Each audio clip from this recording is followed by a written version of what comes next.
If you've been told that carbs spike insulin and insulin makes you fat, and you've been restricting carbs because of it, even though you're resistance training and trying to build muscle, this episode is going to change how you think about food. Today, I'm going to show you why insulin spikes in blood sugar are not the problem, and why if you're lifting weights, they're actually part of the solution. You'll learn why chronic dieters get this wrong at the metabolic level, why muscle changes what insulin does with your food, and a post-training carb strategy that can improve your recovery within just one day.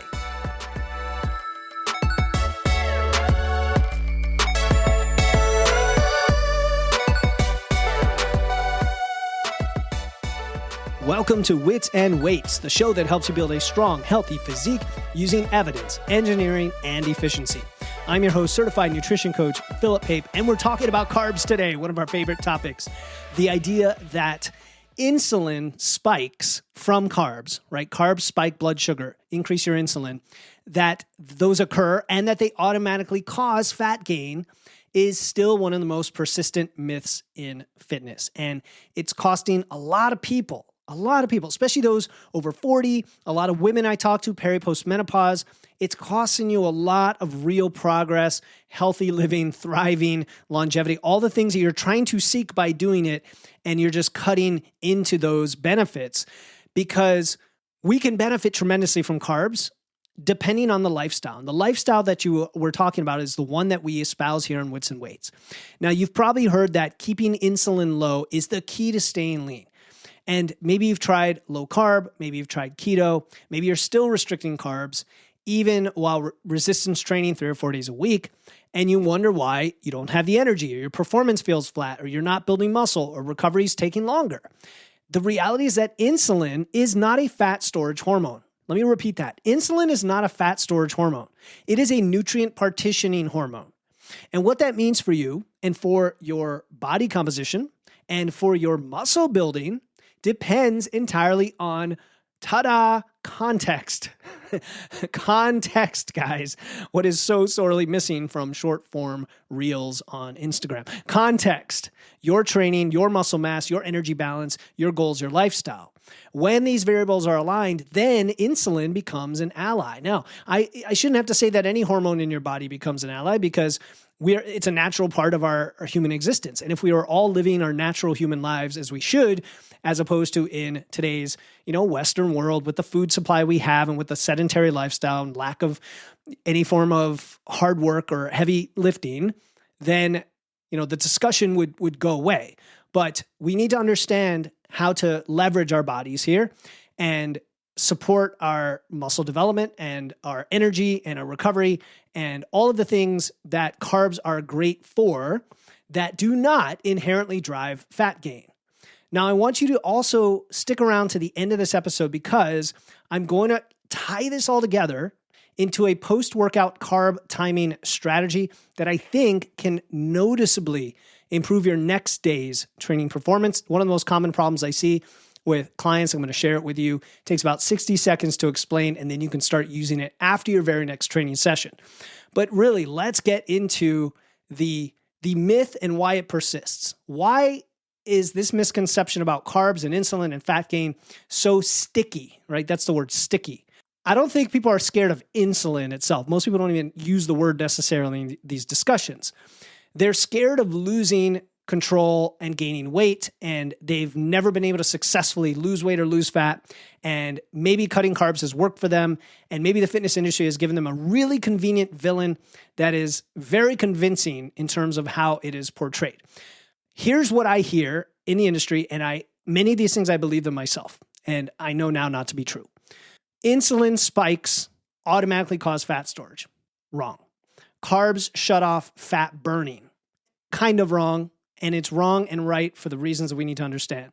Low insulin equals better body composition. Carbs are fine for athletes, but not for regular people. There's some truth there too. So again, we're going to get into nuance.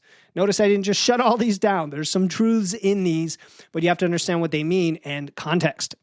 And I think these beliefs persist because of some things that stick out at me as I was reviewing why, right? First, there's this framing around metabolic health, metabolism, type 2 diabetes, diseases of aging, All of that has bled into the general advice. And insulin resistance. And most people have heard the term insulin resistance or insulin sensitivity, but usually we're talking about the negative side.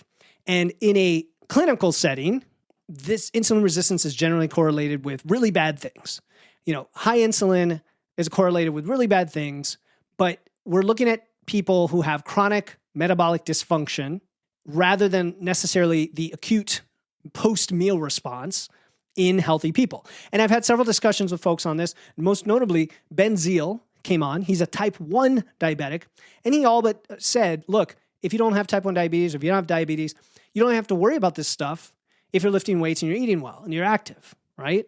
It's not a problem. So again, we have to look at what population's being studied when we look at some of this data. Second, the keto and low carb narratives have just so ridiculously oversimplified the role of insulin and treat it as a villain, kind of like people treat cortisol as a villain, those are the two that come to mind. I'm not thinking of another one off the top of my head, but those two people treat as these like boogeymen that we have to just crush and put in their place. So that's the second one, keto, low carb, that whole narrative. The third thing is that people conflate or confuse acute insulin spikes, right? These are the normal, transient, necessary spikes of insulin that are short-term, like when you eat food and particularly carbs, and they conflate that with chronic versions of this, which is called hyperinsulinemia. And that's a different thing entirely. When you have chronic spikes in insulin, which again tie to insulin sensitivity and eventually diabetes. And we're going to come back to that distinction because it is critical. And then fourth, fat storage gets blamed on insulin or hormones or carbs or whatever, instead of the context those hormones operate in. And that's because people want a scapegoat. They want a scapegoat that maybe relieves them of their responsibility to make better choices in their life. Let's just put it that way. And I'm not saying it's just about calories in, calories out, even though mathematically it is. There's a lot of upstream choices and influences on those choices, including, yes, genetics, appetite, hormones, et cetera. But we can't look at it in a vacuum. Okay, we can't look at it in a vacuum and say, well, so always carbs are going to spike insulin, which is going to cause you to gain weight or fat. So I want to reframe this today. You see, I'm trying to dance around this in a nuanced way because I also do not want to make simplified blanket claims because that is not what we're all about.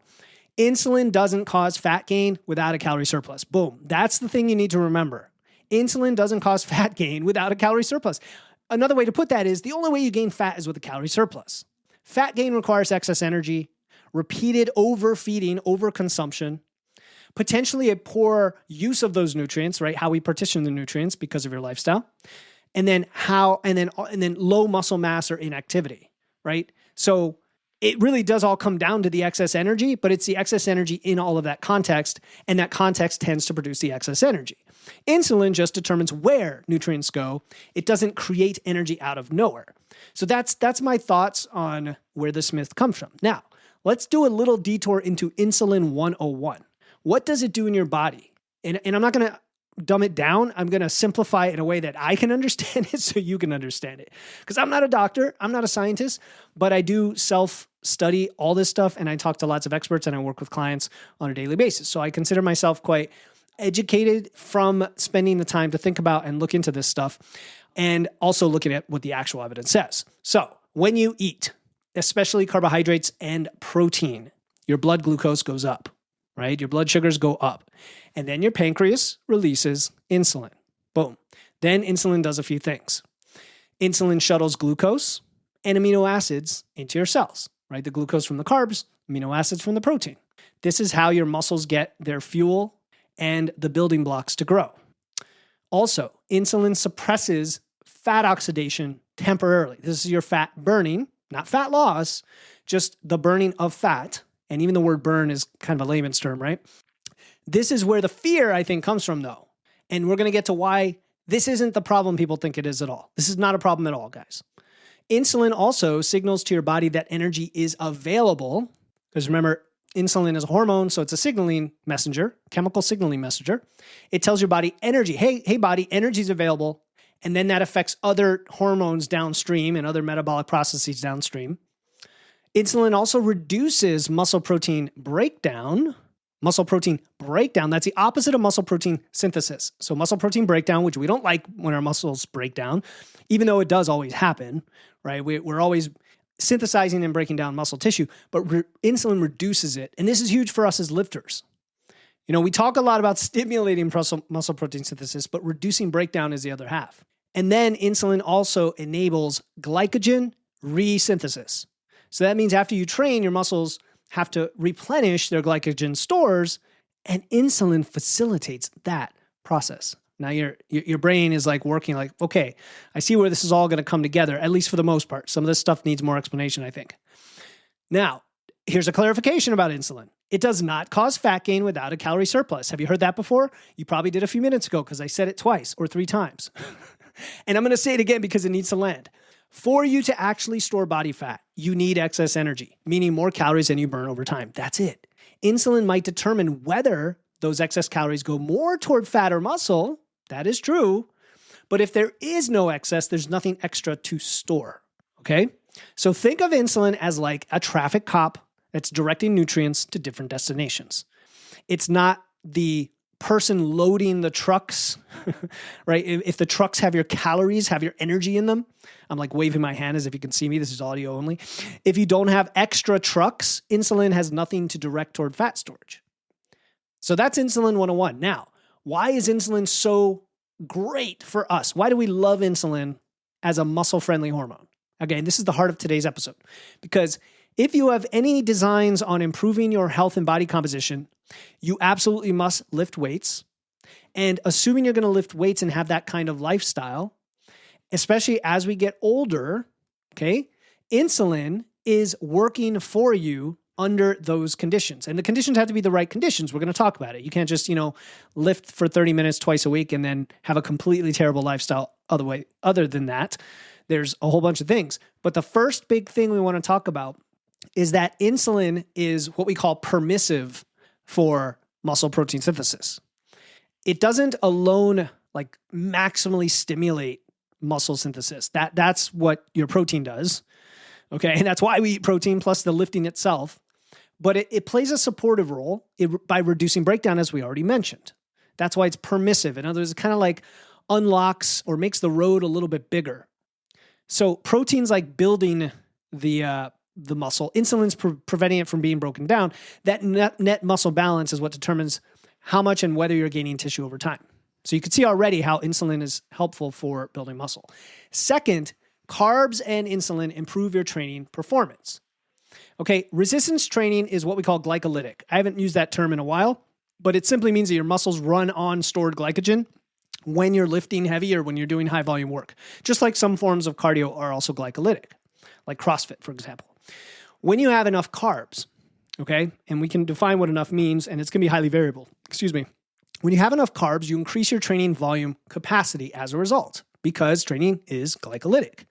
And you improve your bar speed and you improve your power output and you get better repeat set performance, performance across sets where you don't have as big of a drop off, as many drop off in reps. And then you reduce how much exertion you perceive so the same work feels easier. And why does that matter? Well, that matters because mechanical tension and volume are what drive hypertrophy, the building of muscle. It's not the insulin itself. It's that the insulin unlocks this higher level of performance and supports those inputs. Okay? So if you have reduced perceived exertion, higher bar speed, higher power output, greater capacity, just think about how all that comes together to a lot more volume and intensity in the gym. Third, the glycogen replenishment from insulin means you have better recovery and better signaling of your recovery, which is like an adaptive process. You become a better recovery machine. So after you're done training, then you eat carbs as well, because I'm a huge fan of post-workout carbs, and you get a blood sugar spike, an insulin spike from carbs. That's going to drive the glucose back into your muscles from your bloodstream. That's going to restore your glycogen. That's also then going to reduce cortisol and improve your readiness for your next session. Which, by the way, side tangent, this is why I like working out in the morning for a lot of people, because it kind of sucks down some of that stress right at the beginning of the day. This is especially relevant if you are a higher volume lifter, which it's all relative. Like many of you are probably in that quote unquote high volume realm, even if you're like doing starting strength or something, because it's still, when you take the overall amount you're lifting, it's still pretty darn high volume. If you're older, if you're over 40 and your recovery is just less than it was when you're younger, all of these things help. It helps to have more glycogen, period, which come from carbs. And then fourth, this is the one that is maybe the most important for some of you, and it affects health and longevity and everything else, and that is insulin sensitivity. In your now insulin sensitive muscle tissue, because you lift weights and muscle increases your insulin sensitivity, glucose is going to preferentially enter your muscle. And that means less of the glucose spills over into fat tissue, and now your nutrient partitioning favors lean mass. This is really powerful because this means that even from the same overall, say, calories, you're able to more efficiently shuttle those nutrients, that glucose, toward muscle rather than fat, right? And so that's where when you get under the hood, it really does sometimes become more about calories in, calories out at some level. And the powerful thing is that resistance training itself, not just the muscle mass resulting from it, but the actual act of training increases insulin sensitivity as well. I talked about I was on a podcast recently, we talked about this, and I said the research shows 24 to 48 hours after you lift, you're much more insulin sensitive. Like that. If you're lifting 3 or 4 days a week, you're constantly keeping that insulin sensitivity higher, and you're improving something called GLUT4 translocation. GLUT4 is GLUT, all caps, -4, if you want to Google it. This is like little doors that allow glucose to go into your muscle cells. And they get triggered by your training. They also get triggered by walking, by the way. This is why I'm a big fan of being active throughout the day. And this happens independent of fat loss. So the more you train, the more you move, the more active you are. And I don't mean high intensity, stressful, chronic cardio. I mean just good, low-grade chronic movement. Chronic in a good way. The more you train, the better you move, the better your body handles carbs, period. That's my point.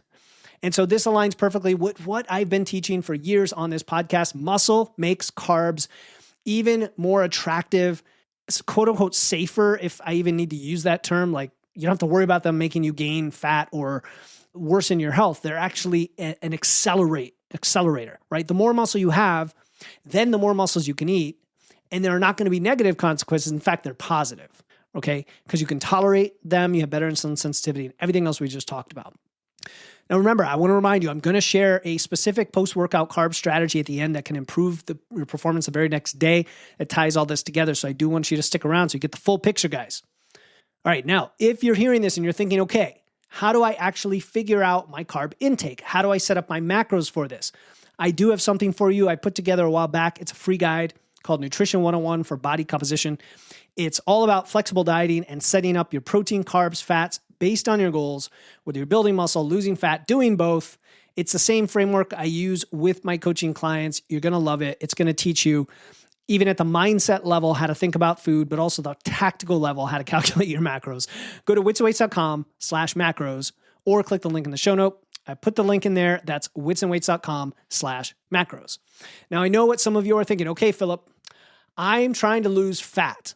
So I heard you briefly say maybe insulin does increase fat oxidation. And don't I want to keep the insulin low to do that, right? Like, or you know what I'm saying? Low insulin and low carb will increase fat oxidation. So people get tripped up on this. I did a whole episode on this in the past. I don't have it with me, unfortunately, but I've done several. You can look up lose fat versus burn fat. It's something like that.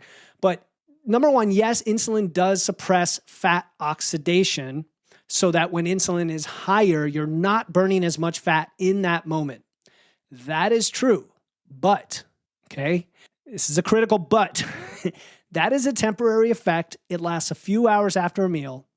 And it has nothing to do with your overall energy usage and your energy system and whether you gain or lose fat. Whether you gain or lose fat has to do with energy balance, not whether you spiked insulin from your meal.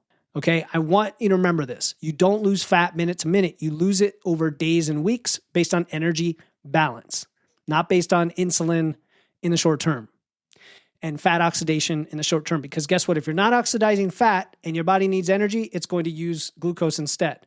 So it's either going to use carbs or fat, whatever you have available for it.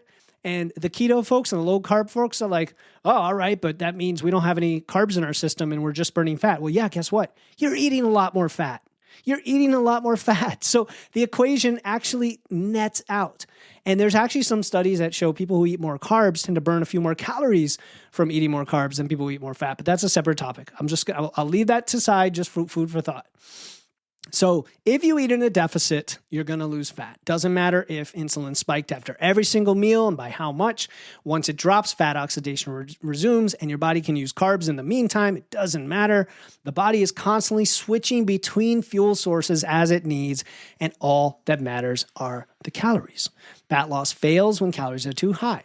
It also fails when muscle mass is low, when your training stimulus is weak, or you're not training, or when your diet is chronically stressful.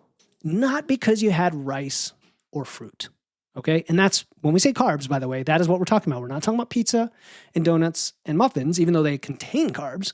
Those are processed carbs that also contain fats. Totally different things. All right, so let's talk about one of the other myths that I mentioned, and that is, the acute spikes versus the chronic. The chronic spikes, which is called chronic hyperinsulinemia. Okay. And this is where we don't want to conflate these things, because this is also causing confusion, let alone the ability to pronounce the word. Acute insulin spikes that we've been talking about, these are normal. They are transient. They're temporary. They're necessary for nutrient uptake. We see them in healthy, active people all the time. If you wear a continuous glucose monitor, you'll see your blood sugar spike when you eat carbs.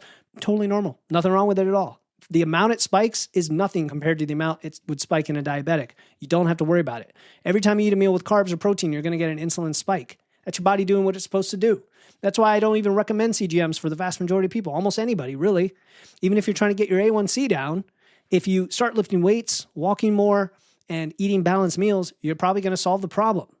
So chronic hyperinsulinemia is different. That is when insulin stays elevated most of the time. And that is often a precursor to diabetes, or that's, pre-diabetes, seen in pre-diabetic patients, driven by chronic overnutrition, which is a fancy a way of saying you overeat, okay? A sedentary lifestyle, a loss of muscle mass, or, you never built muscle mass in the first place, but as you get older, especially in your 40s and 50s, you've lost a ton of muscle mass. Poor sleep, high stress, high intake of ultra-processed foods. We see it as well. There's some corollary factors there that have nothing to do with, necessarily the food itself, so much as the correlation with that and the lifestyle. And so the difference here is kind of obvious at this point, that one of these things, the acute spikes, is a normal physiological response. The chronic insulinemia is a metabolic dysfunction. It's a disease driven by lifestyle factors. All right. So what you have to understand is that the problem is not insulin spikes. The problem is not blood sugar spikes. The problem is living in a chronic surplus of metabolic dysfunction without a sink for those nutrients. Muscle is the sink. You see that? You see how we come full circle? Muscle is the sink. If you have adequate muscle mass and you're training regularly, your body has somewhere productive to send those nutrients, and then the insulin spike just becomes a feature of your life. You don't have to worry about it. It's not a problem. Now, real practical, I do like to make things actionable for you guys. Who does benefit the most from embracing carbs and everything that comes with it, including this insulin response? Okay, people who lift weights. So resistance trained people, like those of you listening to this podcast, aspire to be or are doing this already. People prioritizing muscle gain or body recomp, lifters who train regularly 3 to 5 days a week, midlife adults trying to preserve lean mass, anyone stuck in the under-recovering trap and now needs to recover better and eat more carbs. I would also put you in the camp of, hey, you should do it. You're lifting, but you're under-recovering. Let's get those carbs in. And maybe stop dieting for a while. When are carbs most useful? Before you're training to fuel your training session, after you're training for recovery. And people get confused on that. So we're going to touch on that one more time in our little technique I have at the very end of the episode. Higher volume training days for some people. Some people do like carb cycling. Some people don't notice a difference because you're taking it away from your recovery days. So that's a little caveat on that one, but you may experiment with it. During maintenance or a slight surplus, absolutely, right? Like if you have a refeed or you're on a diet break, that's where the carbs come way up, and it's hugely beneficial for recovery and all the things we talked about. And then even during fat loss phases, to try to keep some of that training quality and recovery in there, I just talked to someone in Physics University today, and I looked at her fats and carbs in her fat loss phase, and I said, why don't we dial the fats down even more to give it to carbs initially so you can really maintain some of that recovery early on. Even though calories and carbs come down for fat loss, nothing says you have to like follow the book and follow carbs all the way down to an abyss.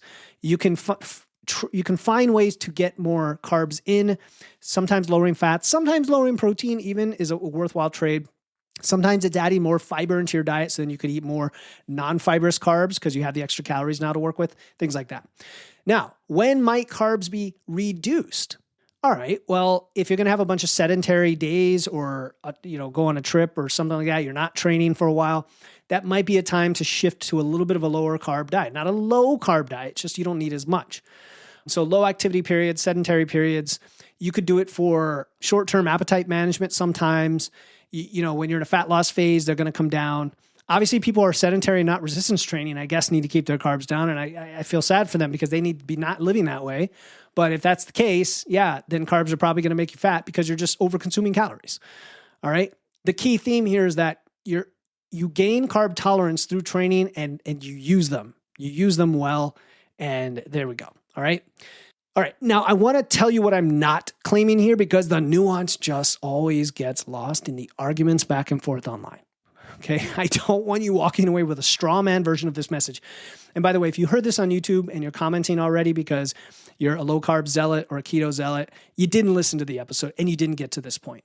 This episode is not saying that more carbs automatically equal more muscle. No, you have to lift, you have to eat protein, you have to track your metrics.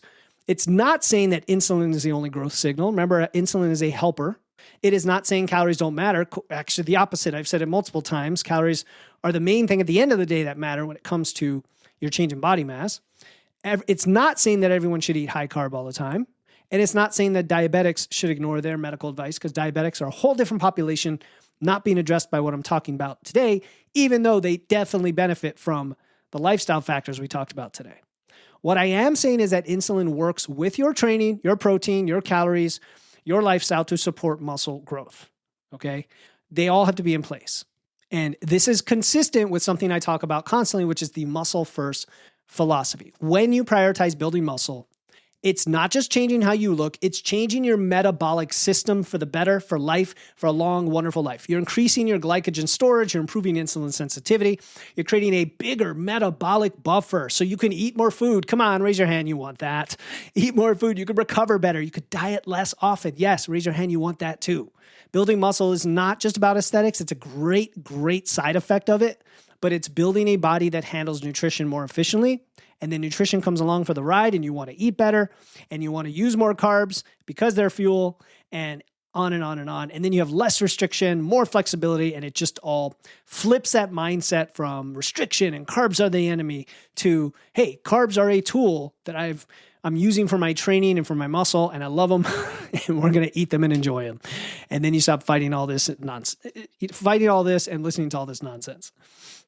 All right. So I want to tell you that post-workout carb strategy. Remember, if you do want to dial in your macros and understand how to structure your nutrition for any phase that you're in, go ahead and grab my free guide at witsandweights.com/macros. That's the Nutrition 101 for body composition. It's all about flexible dieting. Go to witsandweights.com/macros. All right, here is that post-workout carb strategy that I promise. It's very simple, but within about an hour and a half to 2 hours after your resistance training session. Okay, it doesn't have to be 10 minutes. You have a buffer here of an hour to 2 hours. Consume a meal or shake that includes both protein and what I call fast digesting carbs. Okay, and I'm talking, for many people, this is 30 to 50 grams of carbs, depends on your size and how many calories you have. Sometimes this is like a 1-to-1 to 3-to-1 carb to protein ratio. Honestly, the protein's a little bit less important, even though it's helpful because you probably need a lot of protein throughout the day anyway. But I like all these carbs because, let me tell you how to get it. You could do like a protein shake with banana and oats, right? You could do chicken and rice. You could do Greek yogurt with fruit and honey. Like that's what I mean by fast digesting. I love bananas before and after workouts, to be honest. And the reason that this works is that We talked about how your muscles are primed to absorb glucose after training, where insulin sensitivity in muscle tissue is at its highest. It gets really jacked up and then it starts to fall gradually over the next 24 to 48 hours. Of course, it's still much higher than baseline because you lifted weights. The carbs you eat around the first couple hours after you work out, though, are going to go toward replenishing your glycogen primarily. And you might get a little bit of an edge on that versus fat storage, and it improves your body composition. This is great if you're trying to body recomp as well, because you'll probably notice better performance in your next session the next day or 2 days later. I mean, it depends on your split. If you're doing 4 days a week or whatever you have back to back, you're going to have less fatigue, better work capacity, improved recovery because you ate carbs not too long after your last workout. It sounds counterintuitive, like, oh, that's crazy that the carbs then affect the next day. But try it. By the way, this is also why I think it's good not to carb cycle as a first resort, because your recovery day carbs can help your next day's training carbs, but not in the same way we're talking about here. That's just a side tangent. I want you to try, after your next training session, have protein and a decent amount of fast digesting carbs within an hour or two of your workout, and compare how you feel the following day versus, say, when you skipped the carbs or you delayed them by a lot more or didn't even eat at all, right? Compare the two and see if there's a difference. All right, that's it for today. This was one of those episodes where I'm just trying to shift your perspective and challenge those deep-seated beliefs about carbs and insulin you may still have. If you're lifting, if you're building muscle, if you're eating appropriately for your goals, insulin is your friend. You don't have to fear blood sugar spikes. You don't have to worry about CGMs, any of that stuff. It's only going to help you. Until next time, keep using your wits, lifting those weights. And remember, the next time someone says they've embraced a low-carb lifestyle, I want you to share Wits and Weights with them. I'll talk to you next time here on the Wits and Weights podcast.